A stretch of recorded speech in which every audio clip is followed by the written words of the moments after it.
한국은 미국과 중국을 잘 활용해야 하는 입장인데요. 안미경중 안보는 미국, 경제는 중국이라는 말처럼 양쪽을 흔드는 전략 말입니다. 한국이 당시 한미 미사일 지침 개정을 발표하자 중국은 한국에 적극적인 러브콜을 보냈습니다. 미국과 중국 간 갈등이 가열되는 가운데 중국이 미국의 동맹국인 한국에 입국 제한 조치를 완화하고 한중 간 우호를 강조하며 관계 강화에 나선 것이었습니다. 이를 두고 전방위적인 미국의 압박에 직면한 중국이 경제적으로 밀접한 한국과 관계 개선을 통해 활로를 찾아보려는 시도라는 분석이 나왔습니다. 당시 코로나가 시작되던 상황에서 취업, 유학 목적으로 중국을 방문하거나 유효한 거류증을 가진 한국인들의 비자 신청을 받았습니다. 이성호 외교부 경제외교조정관과 리청강 중국 상무부 부장조리는 향후 5년간의 협력 비전을 담은 한중 경제협력 공동계획 작성의 동향을 점검하고 가급적 조기에 완성하기로 합의하기도 했습니다. 왕원빈 중국 외교부 대변인은 정례 브리핑에서 한중 양국은 각자의 방역 상황과 양자 관계의 발전 수요를 결합해 방역 상시화의 배경하에서 각 분야의 교류 협력을 적극적으로 계속 추진할 것이라고 말했습니다. 그러자 미 정계는 중국 변수로 인해 한국의 태도에 주시하는 분위기라고 미국의 소리가 보도했습니다.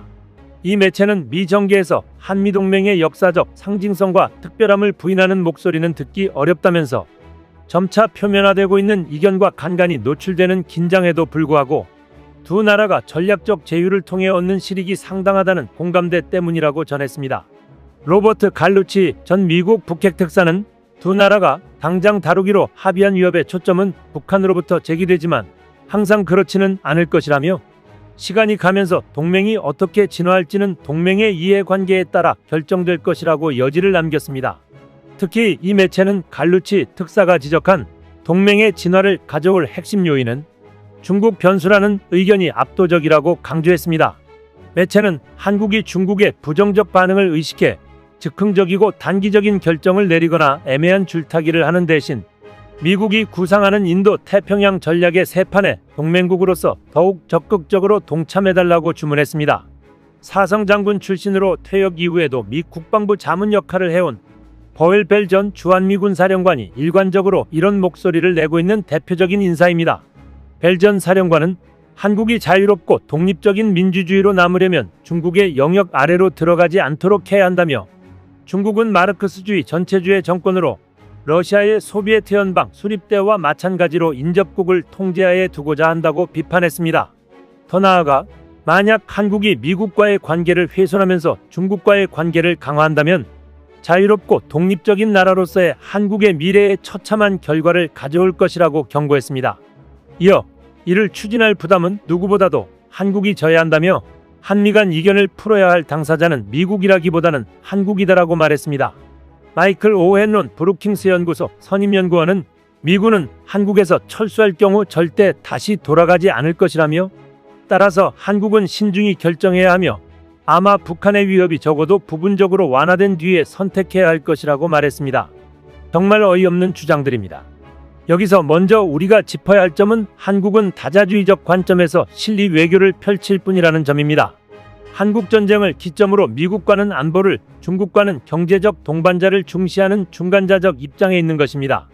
특히 한국은 지정학적 요인으로 북한 문제 때문에 미국, 중국 어느 국가와도 등을 질 수 없는 관계에 있는 것이고 앞으로 통일을 이뤄야 할 당사자이기에 줄다리기 외교를 펼칠 수밖에 없는 것입니다. 이를 두고 한국이 어느 한쪽에 서라는 압박성 발언은 말도 안 되는 것이며 한국이 처한 현실에 비춰 잘못된 발언으로 보입니다.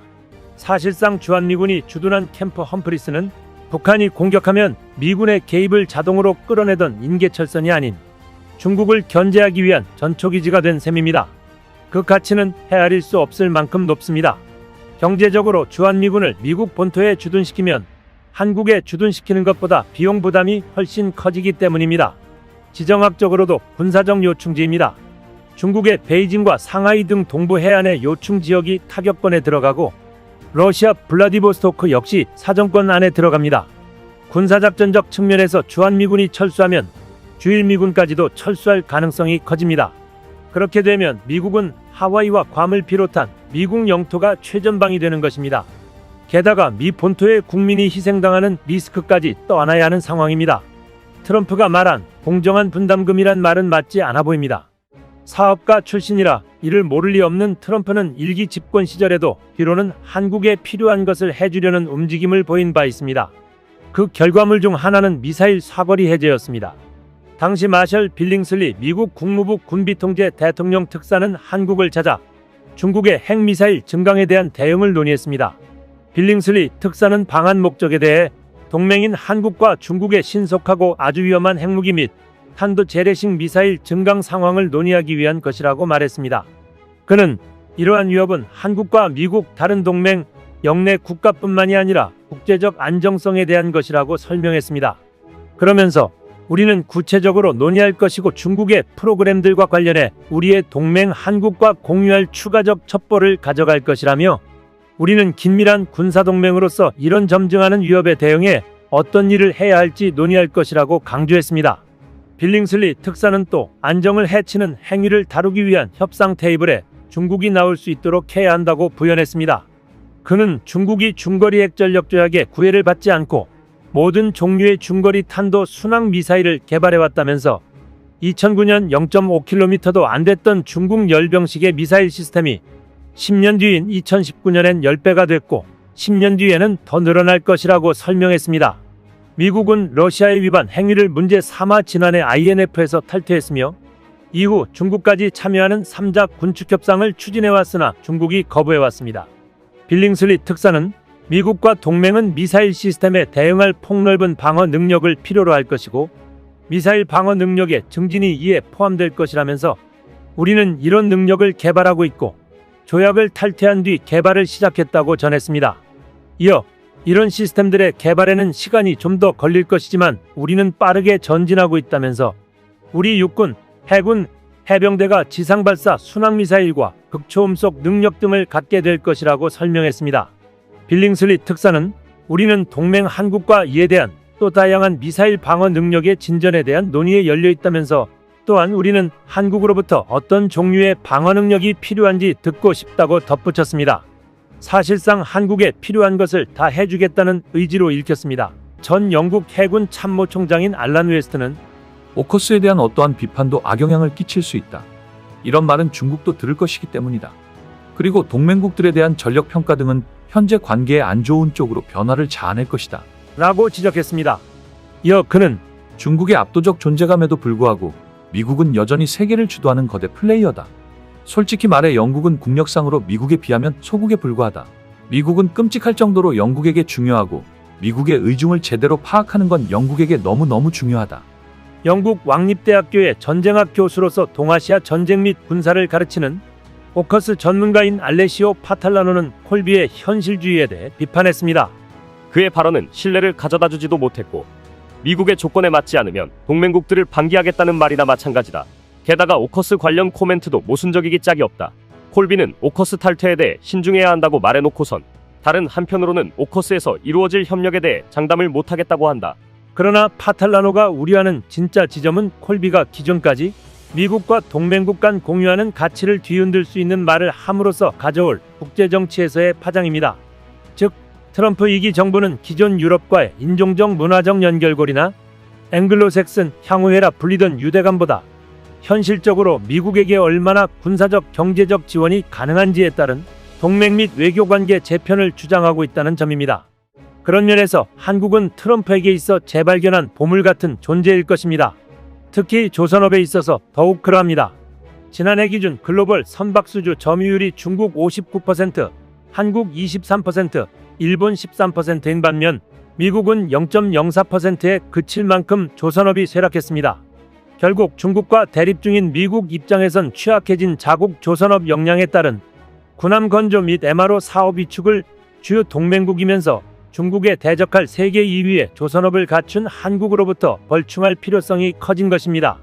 미 전략국제문제연구소는 4월 중국이 운용하는 전함은 234척으로 미 해군의 219척보다 많다며 중국은 조선업의 생산 능력이 미국의 약 230배라 전쟁 시 손상된 함정을 더 빨리 수리하고 대체 함정을 더 빨리 건조할 수 있지만 미국은 선박 건조 역량을 키우기 힘들다고 진단했습니다. 그러면서 조선 강국인 한국, 일본과 협력해 격차를 좁혀야 한다고 공개 조언했습니다. 실제 지난 2월엔 방한한 카를로스 델토로 미 해군성 장관은 한화그룹의 이번 필리 조선소 인수에 대해서도 성명을 통해 획기적인 사건이라며 환영의 뜻을 밝혔습니다. 전문가들은 K조선이 올해 1,500억 달러, 약 209조 원에서 2029년 2,300억 달러, 약 320조 원으로 53.3% 성장할 글로벌 함정시장, 그리고 같은 기간 10.1% 성장할 글로벌 함정 MRO 시장에서 높은 비중을 차지하는 미국 진출을 계속 적극 모색해야 한다고 조언합니다. 한 전문가는 미국 조선업은 장기간 쇠퇴의 미 정부의 전폭 지원에도 회복이 쉽지 않을 것이라며 미국의 중국 조선업 제재까지 더해 한국 기업들이 반사이익을 얻을 수 있는 기회라고 분석했습니다. 미국도 중국과 으르렁대면서도 뒤에서 경제적 교류는 누구보다 활발하게 펼치고 있으면서 말입니다. 한국의 외교적 중립성으로 양대국을 흔들 수 있는 역량을 발휘해야 할 것입니다. 미국과 한국이 공산주의를 선택할 일은 절대 없다. 우리도 실리를 따질 뿐. 이상 시온TV였습니다.